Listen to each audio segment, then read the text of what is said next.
Hello, hello, hello, my fine feathered friend. Oh, today was a hot mother.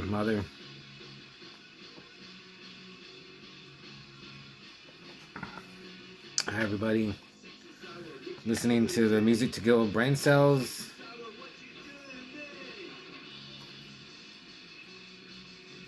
This is the first one. Yeah, part one. So let's just jump right into this. I'm gonna continue reading the letter from my good buddy Lom. Let's see, where were we? Okay, Into the Fire sounds good, and I like a story only. Into the Fire sounds good and like a story only layman could pull off. That's the same type of story and other authors try, and it comes across like a disjointed mess. Oh, and speaking of disjointed mess, I just watched The Retaliators on Scamazon. It came out around the same time as Barbarian, and I remember wanting to see it. It feels like it was trying to be a layman type of movie, but just couldn't pull it off. Too many unresolved plot points. It always sucks to read something lame right after a really good book. Maybe try a Guy and Smith book. He's totally different, but good at what he does. James Herbert's Rats was also enjoyable. I probably mentioned that one before. I got Dean Koontz Phantoms because I hear he's mostly terrible and that some ladies plagiarized that book and got into a lot of trouble. I never heard that.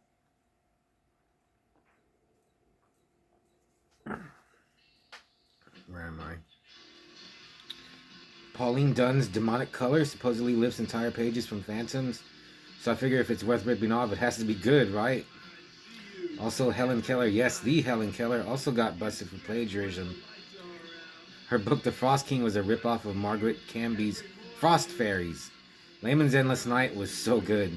Like, the opening chapter is probably the best thing I've ever read. I could picture everything so clear in my head, too. The ending could have gone so many ways, and he still surprised me. Yeah, Endless Night, man. When I first read that, I read it twice. And it really scared me the first time. The thing he's talking about was really messed up and intense, and so where does Layman get these ideas, man? The Barnes and Nobles I've been to here in California do have a horror section again. Most of it's weird crap ladies wrote and Stephen King. They did have some V.C. Andrews, though they didn't have Flowers in the Attic. That's like Right Said Fred playing and not doing I'm Too Sexy song. Speaking of books, I snagged some cool, possibly horror books at a thrift store that still has thrift store prices. Most of the secondhand stores out here are actually pretty expensive. I got caught. I got Cat Magic and a Swamp Monster book called Deeper. They were like $2 each. Considering I never find horror books in the wild, it was a killer score. That's one thing I'll say. California sucks for horror in general and has my whole life. Most of the good thrift stores closed, and most of what's left is Goodwill. Also seems like none of the remaining thrift stores have VHS anymore either. Okay, I'll finish. We have a little wet ways to go, so maybe tomorrow we'll finish the rest of Lom's letter. I would finish it, but I have some stuff that I want to show you. Got some comics. I got Cult of Carnage, Misery number 3. And this one is just still good.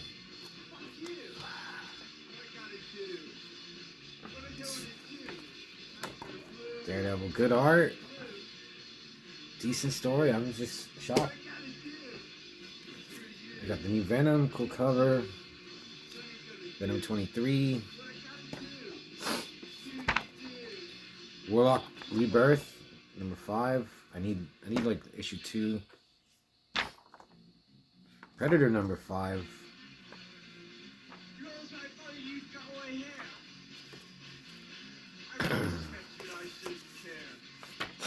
And then I got these, like, this one I just grabbed because it's Frank Frazetta's Tales of Science Fantasy.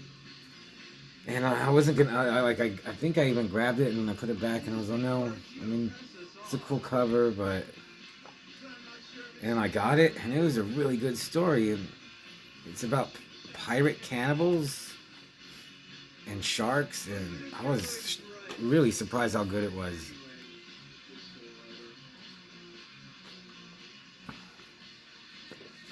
art's decent. I would even go as so far as say if you're just looking for a comic, like just one issue you can buy and read, this would be good. And then it has this. At first I was like, what the hell is this? The Texas Chainsaw Massacre, like homage, I guess. Who be surviving and what be left for the sharks? The Frazettiverse's most bizarre and brutal crimes. Frank Frazetta's tales of science fantasy. What happened is fiction, now the comic that's just as surreal. Yeah, this is really good. And then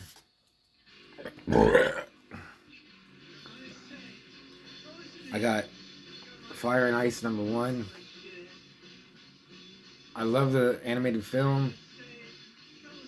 This cover is just the DVD, like the movie poster.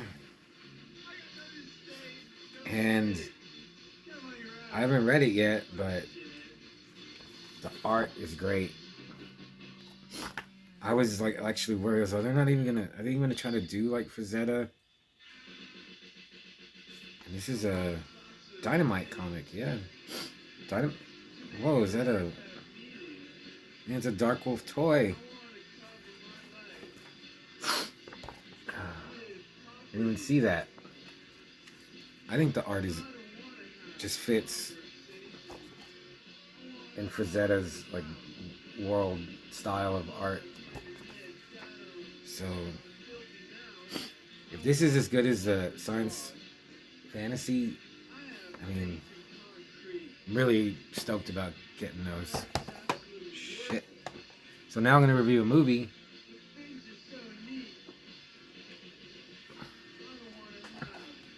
The Visitor from 1979. And the Mount Everest of insane 70s Italian movies. I wouldn't go that far, but this movie is pretty crazy. The beginning.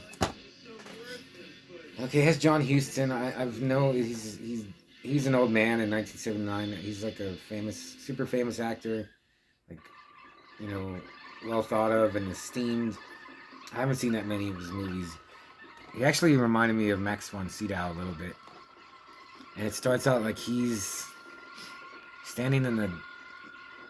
I just assumed there's like a different planet. And he's got like a cloak. And you see like the sun, and then these clouds come in. And then there's someone standing in the distance. Within like the first minute, I was all... Oh my god, what's his name? Did Richard Stanley see this? Because I was like, this could be like a Richard Stanley scene. And I love the effects. It's all like blue screen, and I don't know, but they just look great. I was like, the whole movie's gonna be like this. I'm really gonna like it, but it's not. It's it says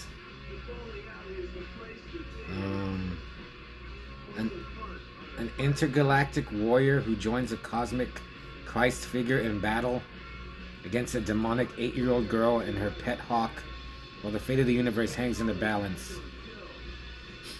Multi-dimensional warfare, pre-adolescent profanity, and brutal alien attacks combine to transport the viewer to a state unlike anything they've experienced. Somewhere between hell, the darkest reaches of outer space, and Atlanta, Georgia, the visitor fearlessly fuses elements of The Omen, Close Encounters of the Third Kind, The Birds, Rosemary's Baby, The Fury, and even Star Wars, creating the most ambitious of all 70s psychedelic mind warps. Its baffling all-star cast includes Shelley Winters, Glenn Ford, Lance Henriksen, Franco Nero. Oh, is that Franco Nero?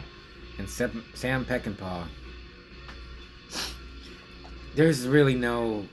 That makes it sound like there's like space battles or maybe something like Dune. There's no you don't see like interdimensional. They're really laying it on thick, almost close to lying, like I guess brutal alien attacks, yeah. Darkest Reaches of Outer Space. There's very little, there's really nothing in space, but still, this is a whacked out movie. Like the beginning with the special effects look awesome, and then it goes to like a basketball game with Lance Henriksen is like the owner, or I don't know what he is, but he wants to be the coach, I think. So he's made a deal with like this room full of old rich white men. He's gonna get with this girl. She already has a daughter, Katie, who has like psychic and telekinetic powers. She doesn't really use them that much, but he's gonna have more, and they're gonna take over the world or the universe, I guess.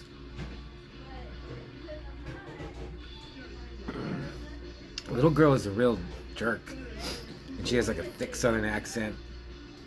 But the actress who plays her mom, Barbara Nail, man, she's like strikingly pretty.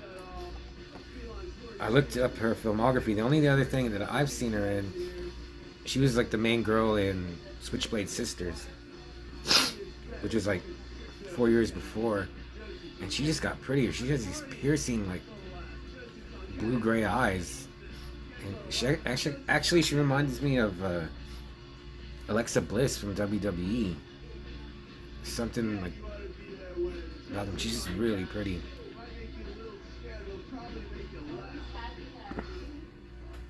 But then after a while, like I forgot Lance Henriksen was in this.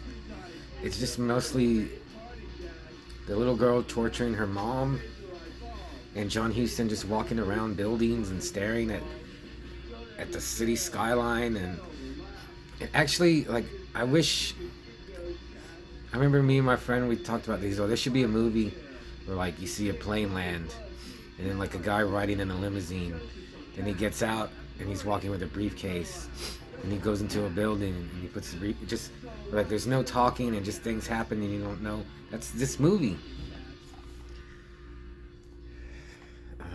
There's no gore. There's nothing really like super shocking about it, but there's a part where the little girl's ice skating, and just these four guys actually she messes with them, and they're like teenagers, and then they start chasing her like high speed ice skating, and she's dodging and weaving and making them fall, and then she makes one like flip and fly through a glass window, another one through like a shelf, and it has no bearing on anything in the movie. They're just trying to it seems like they're trying to get the mother out of the way. Anyway, it doesn't matter.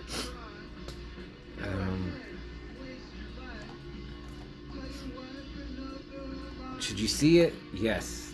If you can see The Visitor, and if you like just weirdo, messed up, stupid movies, you know, like Troll 2, or I can't even think. What's another whacked out? Yeah, this one totally scrambled my brain. Or like Blood Freak. I got Blood Freak right here. Or yeah, it also reminded me of Fulci. It's like a goreless Lucio Fulci movie.